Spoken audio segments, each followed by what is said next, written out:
Assalamualaikum warahmatullahi wabarakatuh. Berjumpa lagi dengan saya Kuku Nugroho di kuliah Frontline ya.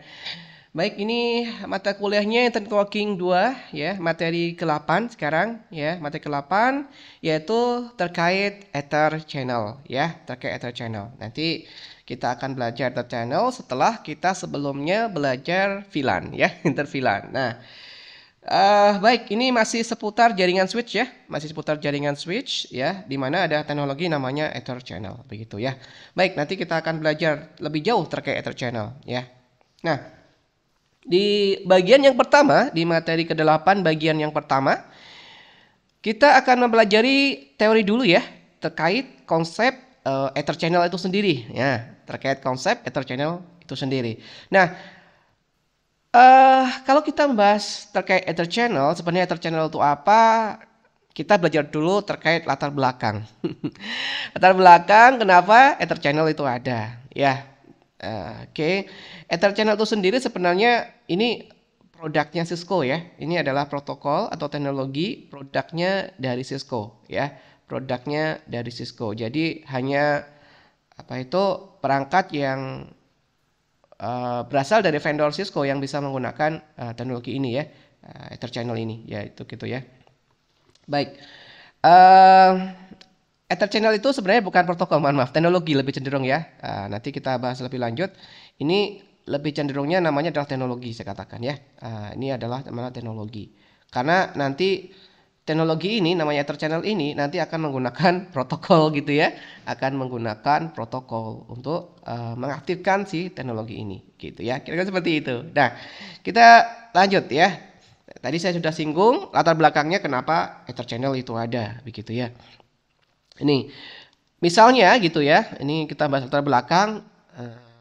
Kita bahas dulu asumsi. Kita bahas dulu mengimajinasi gitu ya. Aduh, bahasanya terlalu jauh. Oke, ini adalah misalnya gitu ya. Seorang network engineer itu ingin menggunakan beberapa jalur. Nah, ini ingat konsepnya. Beberapa jalur sekaligus gitu ya. Pada jalur terang gitu ya, untuk mengirimkan data agar proses pengirimannya itu berjalan secara lebih cepat. Kata kuncinya seperti itu. Jadi dia ingin menggunakan beberapa jalur sekaligus agar proses pengiriman datanya itu berjalan lebih cepat gitu ya, sehingga latensinya itu lebih kecil atau delaynya itu lebih kecil gitu ya. Sebagai contoh, ini ada PC1 di sini ya, ingin ngirim data gitu ya, ingin ngirim data. Nah, konsep dalam pengiriman data itu kan dipecah-pecah ya, disegmentasi gitu ya. Misalnya datanya ada segmen 1 gitu ya, ada segmen 2 gitu ya. Oke, ada segmen 3 gitu ya, ada segmen 4 gitu ya, dan seterusnya. Ya, seperti itu. Beberapa segmen. Karena data konsepnya adalah dipecah-pecah sebelum dia dikirimkan lewat jaringan gitu ya. Nah, masuklah di switch namanya S1 begitu. Setelah masuk di switch S1, kan ini ada beberapa jalur nih ya yang sudah dikonfig atau sudah diinstal atau sudah dikonfigurasi gitu ya. Ada beberapa jalur ini ya, ada beberapa port yang sudah digunakan oleh si network engineer tadi gitu. Ada 4 di sini ya, 1, 2, 3, 4 port ya, ada 4 jalur terang gitu ya. Ada 4 jalur terang. Nah, dengan 4 jalur terang ini si network engineer berharap si segmen tadi yang merupakan pecahan dari data itu bisa dikirimkan lewat beberapa jalur atau 4 jalur ini sekaligus gitu ya. Misalnya ini lebih cepat jadinya ya. Segmen 1 di sini gitu ya. Segmen 2 di sini gitu ya. Segmen 3 di sini gitu ya. Segmen 4 di sini dan seterusnya gitu ya. Dia akan menggunakan 4 jalur ini. Jadi proses pengirimannya itu akan lebih cepat gitu dibandingkan hanya dengan menggunakan misalnya S1 gitu ya, dihubungkan dengan S2 ya. S2 seperti ini ya.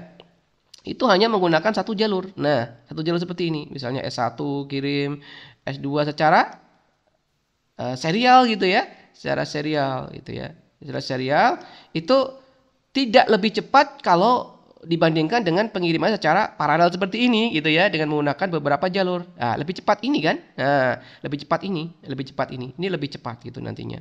Ini lebih cepat gitu ya, lebih cepat. Tulisan saya, maaf ya. Itu lebih cepat ya, lebih cepat. Nah, gitu. Lebih cepat. Nah, oke, paham ya? Jadi pengennya seperti itu, pengen seperti itu. Tapi masalahnya apa? Masalahnya adalah ingat konsep STP. Nah, STP ketika ada jalur looping gitu ya, maka ada port yang akan diblok. Masih ingat ya? Ketika terdeteksi jalur looping, maka ada port yang diblok gitu. Jadi walaupun secara apa ini secara fisik gitu ya, secara topologi gambar itu ada 4 jalur seperti ini, tapi ini kan terdeteksi looping ya. Ini looping gitu ya. Ini looping gitu ya. Ini looping. Ada 3 looping ya, seperti itu. Maka oleh si STP gitu ya akan diblok gitu ya yang terdeteksi looping tadi gitu ya. Saya kasih hitam warna ya.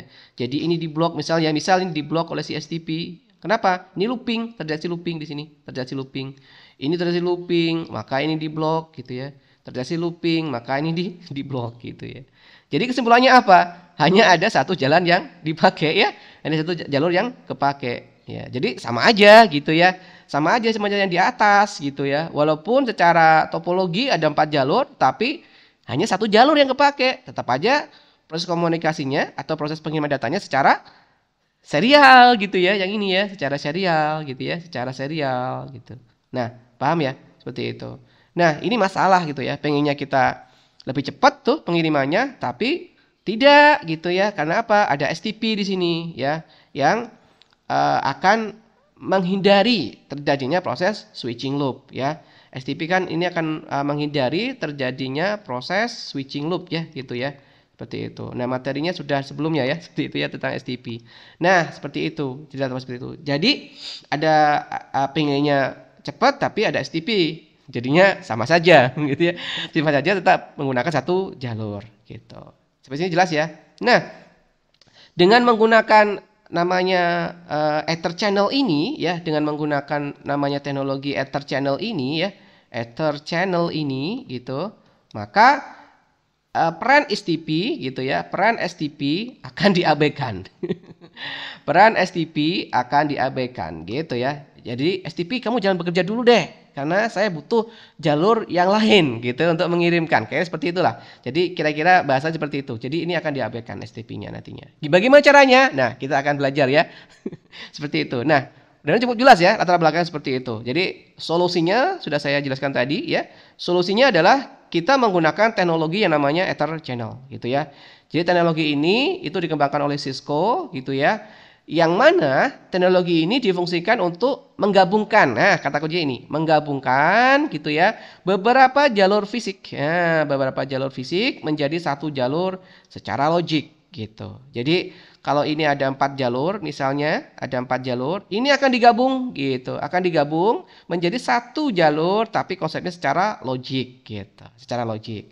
Nah, seperti itu ya, ini secara logik tapi logiknya satu jalur seperti ini. Tapi secara logik gitu ya. Secara fisiknya ada 4 jalur. Tapi seolah-olah dia tergabung. Nah, digabung seperti ini ya. Seolah seperti ini. Hanya satu jalur gitu ya. Paham sampai sini ya? Jadi dia secara bandwidth gitu ya, lebih besar karena ada gabungan. Misalnya satu jalur 1 mega ya. Satu jalur 1 mega, 1 mega, 1 mega karena digabung berarti total ya. Total dijumlah jadi 4 mega. Jadi lebih besar dan nantinya proses pengiriman datanya itu lebih cepat gitu ya, lebih cepat. Baik, seperti itu ya konsepnya. Konsepnya dari Ether channel itu sendiri. Jadi dengan konsep Ether channel maka peran STP yang tadinya mengeblok tidak ada karena sudah dihilangkan oleh si Ether channel. Kenapa? Dihilangkan karena secara logiknya satu jalur gitu. Jadi kenapa peran STP hilang gitu ya? Karena secara logiknya sudah dibuat satu jalur. Karena satu jalur aman ya, satu jalur aman. Walaupun secara fisiknya ada 4 jalur, gitu. Paham ya di sini? Tapi secara logiknya ada satu jalur, ya. Kalau satu jalur kan STP kan oke ya, oke. Satu jalur aja, santai aja, nggak ada switching loop gitu ya. Paham di sini ya? Nah, mudah-mudahan paham ya, seperti itu. Nah, jadi konsepnya tadi itu ya, ketika ada dibuat satu jalur secara logik, maka nantinya Ether channel akan menggunakan sebuah interface. Nah, jalurnya logik, maka interface-nya juga logik ya. Interface-nya juga logik atau virtual ya. Karena jalurnya sudah logik ya. Ini jalur logik, maka interface-nya juga interface logik, namanya interface virtual, sama aja ya seperti itu. Nah, nama dari interface-nya ya, kalau bahasanya adalah port gitu ya. Namanya kalau di switch kan port ya. Seperti masih ingat ya? Switch itu menyebutnya port, tapi sama aja sih gitu ya. Cara bentuk fisiknya sama aja ya. Itu port atau interface lebih mengenalnya dia di layer 3 atau router gitu ya. Kalau port lebih mengenalnya ke switch. Jadi gitu ya. Kalau port lebih mengenalnya kita di perangkat namanya switch ya gitu. Nah, interface-nya atau portnya gitu ya di switch gitu ya. Itu karena tadi logic maka dikenal dengan port channel namanya. Nah, port channel. Kalau kita ada istilah port channel, maka port ini itu ya ada ketika diaktifkan namanya teknologi Ether channel. Ya, paham ya? Jadi port channel itu ada ketika kita mengaktifkan teknologi namanya Ether channel. Ya, seperti itu. Nanti misalnya kita kasih nama ya. Kita kasih nomor ya. Ini misalnya port channel 1 gitu ya. Misalnya port channel 1 gitu ya. Boleh 2 sebenarnya sih. Ini boleh 2 enggak apa-apa. Ini ya. Kebetulan ini 1 sama 1 gitu ya. Nah, seperti itu ya. Baik, seperti itu ya konsep daripada Ether channel. Jadi tadi latar belakang sudah, solusinya sudah gitu ya. Ini kita bahas lebih lanjut lagi keuntungannya apa sih menggunakan Ether channel itu ya. Keuntungan dengan menggunakan Ether channel tadi sudah saya jelaskan menghilangkan peran dari STP gitu ya. Yang STP sebenarnya basicnya adalah mencegah terjadinya switching loop ya. Switching loop ya. Nah, karena Ether channel itu sudah menggabungkan ya, tadi saya katakan sudah menggabungkan seolah-olah satu jalur, maka STP mendeteksi satu jalur ya, satu jalur, maka it's okay, gak ada switching loop gitu ya. Seperti itu. Jadi STP tidak bekerja di sana. Kenapa? Satu jalur gitu ya. Walaupun secara fisik ada 4 jalur. Jelas sampai sini ya, seperti itu. Nah, dengan adanya proses penggabungan tadi gitu ya, maka benefit yang kita dapatkan gitu ya sebagai network engineer dengan mengaktifkan Ether channel. Pertama, STP tidak bekerja. STP tidak bekerja di sana ya. Karena apa? Satu jalur tadi ya. Yang kedua, ini yang pertama ya. Yang kedua ada proses load balancing ya. Load balancing adalah membagi beban tadi. Jadi data itu ya, yang tadi misalnya ini ada kiriman data gitu ya. Oke, kiriman data. Data ini konsepnya kan dipecah-pecah ya, disegmentasi ya. Misalnya simbolnya D, kalau tadi saya S ya. Misalnya di D1 gitu ya. D2 gitu ya. D3 gitu ya, dan seterusnya ya. Dan seterusnya itu banyak deretan di sana, maka pecahan-pecahan data tadi itu akan dikirimkan D1 ke sini gitu ya, D2 ke sini gitu ya, D3 ke sini gitu ya, dan seterusnya. Paham ya? Ini secara paralel gitu. Jadi dengan adanya load balancing, pembagian beban ya, loadnya dibagi gitu ya, load balancing loadnya dibagi beberapa jalur yang sudah dibundle ya, sudah digabungkan, maka proses pengiriman data menjadi lebih cepat. Jadi proses dengan load balancing ini proses gitu ya, proses kirim data ya, proses kirim data lebih cepat gitu ya, lebih cepat. Jadi seperti itu, lebih cepat, lebihnya cepat. Kenapa titiknya di sini ya? Lebih cepat gitu ya, lebih cepat. Nah, seperti itu. Jadi latensinya kecil gitu ya, seperti itu nantinya. Kira-kira seperti itu. Nah, itu yang kedua. Yang ketiga ada mekanisme namanya redundancy ya. Ada redundancy. Redundancy itu apa? Redundancy itu adalah ada fault tolerance. Redundancy itu identik dengan fault tolerance. Fault tolerance. Ini istilah-istilah dalam jaringan ya. Fault tolerance. Tolerance. Ya, fault tolerance. Fault tolerance itu adalah metoleransi terjadinya fault, terjadinya kegagalan. Sebagai contoh di sini ya. Redundancy itu artinya berlebih ya. Mekanisme redundancy itu membuat jalur berlebih ya, redundant, membuat lebih dari satu. Apa yang dibuat lebih dari satu? Yaitu jalurnya ya. Jalurnya misalnya ini 3 ya, 1 2 3. Jadi ada mekanisme redundancy, betul kan? Jalurnya lebih dari satu. Nah, dengan adanya mekanisme redundancy ini, maka ada mekanisme fault tolerance. Fault tolerance adalah mentoleransi adanya fault atau adanya kegagalan. Sebagai contoh, ketika jalur pertama itu digunakan untuk mengirim ketika jalur pertama, jalur kedua, jalur ketiga digunakan untuk kirim data gitu ya, untuk kirim data secara paralel tadi ya. Terus jalur 1 down ya, jalur 1 down, putus gitu ya. Maka tidak masalah. Ada jalur 2, ada jalur 3 gitu ya. Itu namanya fault tolerance. Jadi mentoleransi adanya fault. Karena apa? Walaupun ini jalur 1 ada masalah, tenang saja, ada jalur 2 dan jalur 3 sebagai jalur backup gitu ya.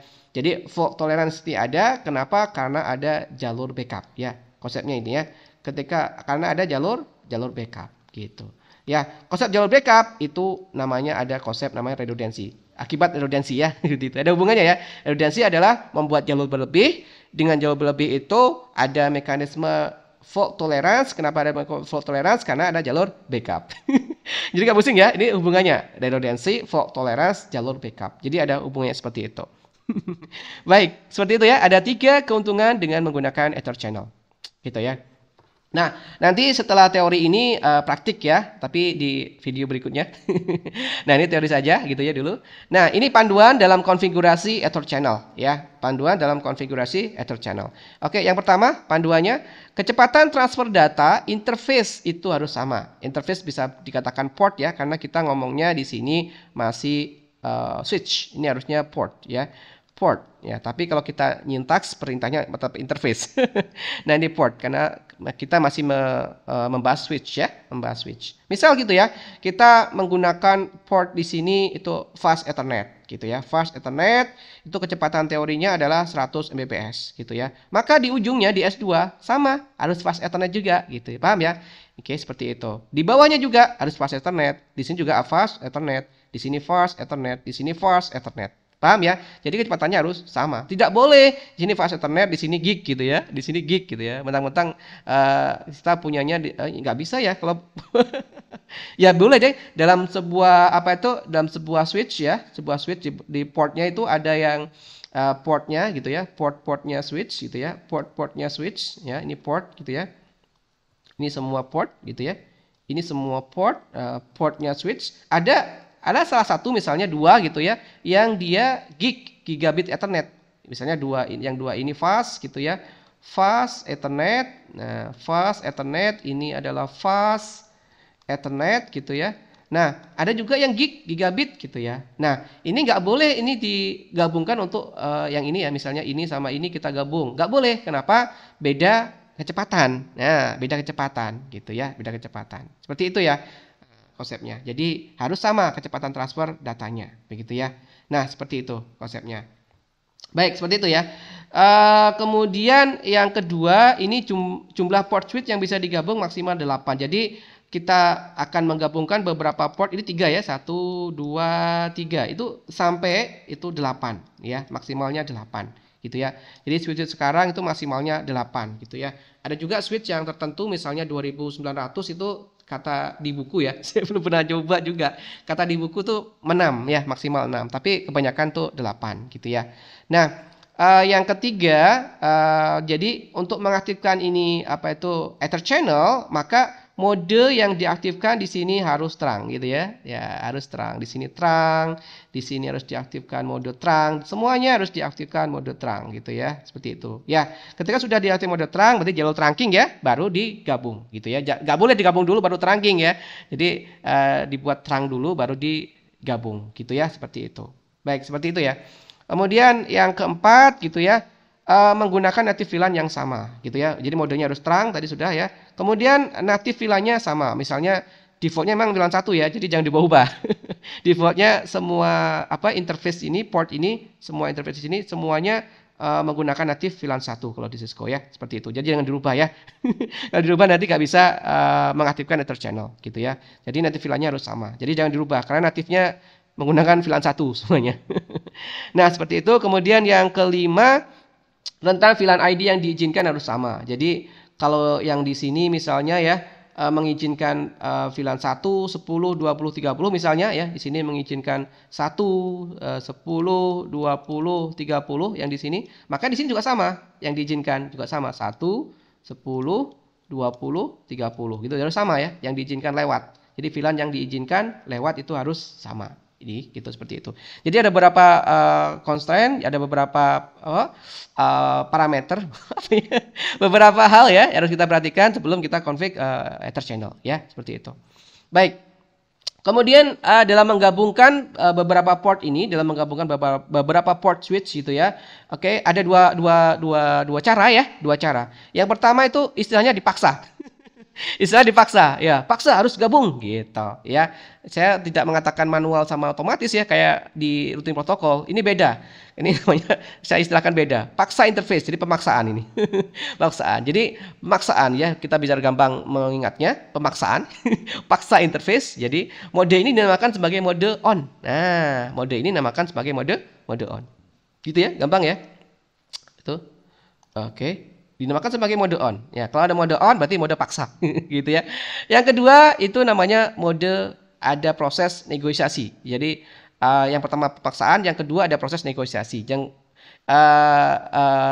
bisa dibayangkan ya, kalau proses paksa. Yang kedua negosiasi dulu lah, ngomong dulu ke tetangga, mau nggak gabung, gitu. Jadi lebih soft yang dua ya, karena ada proses ini ya, penanya dulu ya, nanya dulu gitu ya. Oke, kamu mau nggak gabung gitu ya, seperti itu. Ini negosiasi namanya. Nah, kalau ada negosiasi, proses negosiasi ini, jadi tidak dipaksa, negosiasi dulu, baru setuju, baru gabung, ya, digabung, nah, gitu. Nah, kalau kita menggunakan cara nomor 2 itu, kita nantinya pakai protokol gitu. Yang cara nomor 2 itu pakai protokol. Jadi seperti itu ya. Kalau cara pakai protokol, protokolnya itu pilihannya ada 2 gitu ya. PEG namanya, PEG-P namanya, apa itu cara mengucapnya ya, PEG-P ya, PEG-P itu punyanya Cisco ya, Cisco proprietary.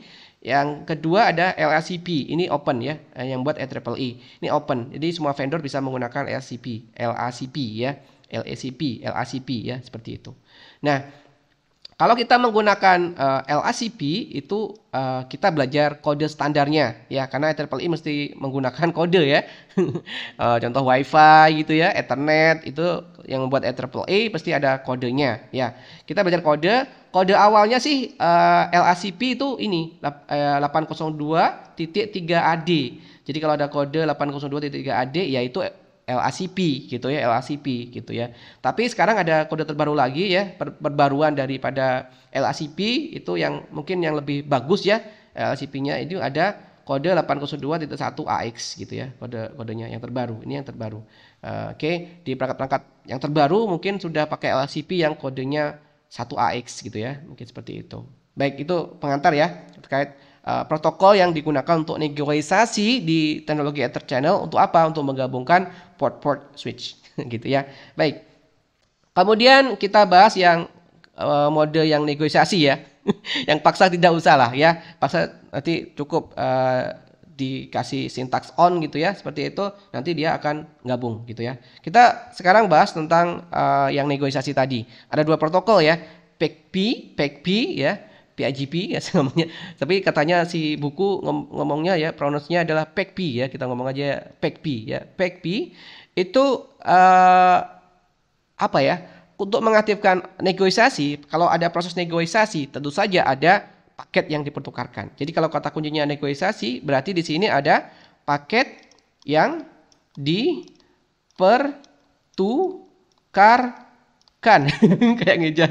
Ada paket yang dipertukarkan gitu ya. Ada paket yang dipertukarkan. Nah, sama kalau kita menggunakan protokol PEG-P, ada paket yang dipertukarkan antar switch untuk proses negosiasi. Nama paketnya adalah sama. Paketnya adalah PEG-P. Nah, paket ini akan dipertukarkan setiap 30 detik gitu ya.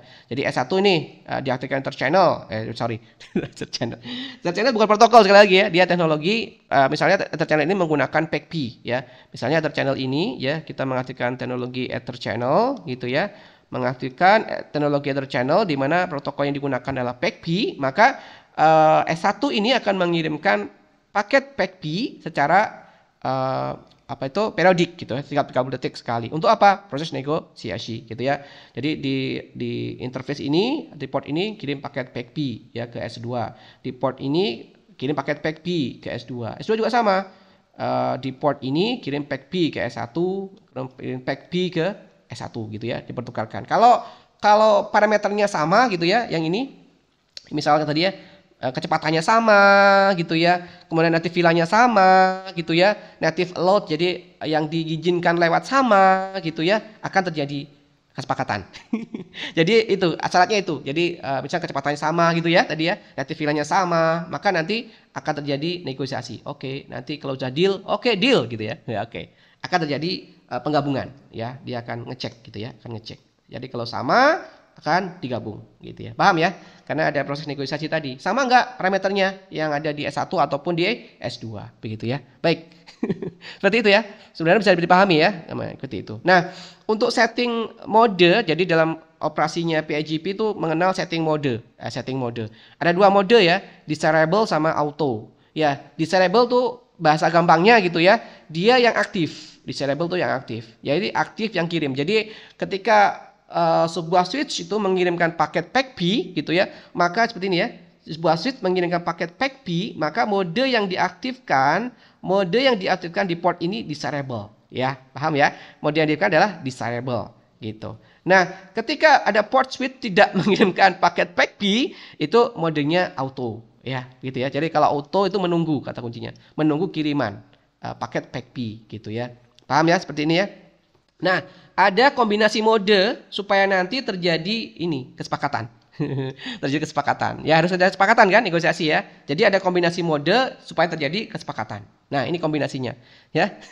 Kombinasi seperti ini. Jadi terjadi kesepakatan dan dia akan membandel ya, akan menggabungkan nanti ujung-ujungnya. Nah, sebagai contoh ini S1, S2 akan menggabungkan ceritanya dua port ini ya. Port 1, port 2. Port 1, port 2 akan menggabungkan dan terlebih dahulu kita akan setting mode gitu sebelumnya, setting mode di PAC-B. Nah, mode yang nanti akan terjadi negosiasi dan negosiasinya berhasil, dan portnya nanti ada, port channelnya itu ada ya, terbentuk gitu ya, maka kita harus menggunakan kombinasi mode ini ya.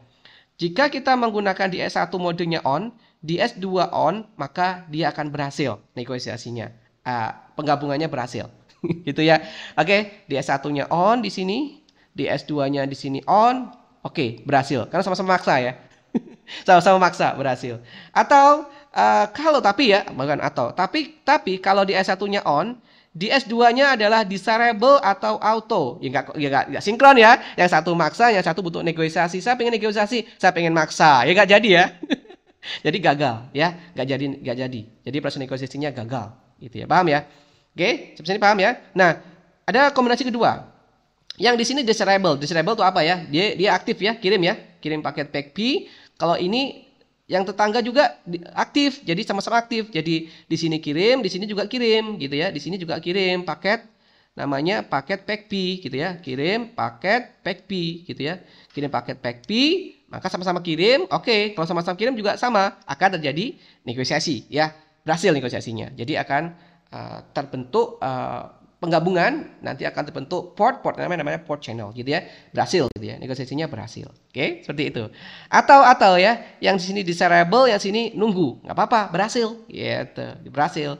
Atau di sini kebalikan, di sini nunggu, di sini aktif, atau mengirim gitu, juga berhasil. Yang tidak berhasil, sini nunggu Ya bener ya, sini nunggu gitu ya, nggak ngirim, sini nggak ngirim loh. Jadian nggak? Ya nggak jadian ya, sama-sama nunggu gitu ya, nggak jadian gitu ya, seperti itu. Jadi sama-sama nunggu nggak bisa. Jadi bisa diperhatikan di sini yang gagal cuma dua ya, sama-sama nunggu gitu ya. Ini sama-sama nunggu, yang satu maksa, yang satu nego, ya nggak bisa ya. Gampang ya, bisa dipahami ya, satu maksa, satu nego. Kemudian sama-sama nunggu, gagal. Jadi gampang dipahami ya. Nanti ada soal nggak perlu dihafalin ya. Itu cara kerjanya seperti itu ya. Gitu.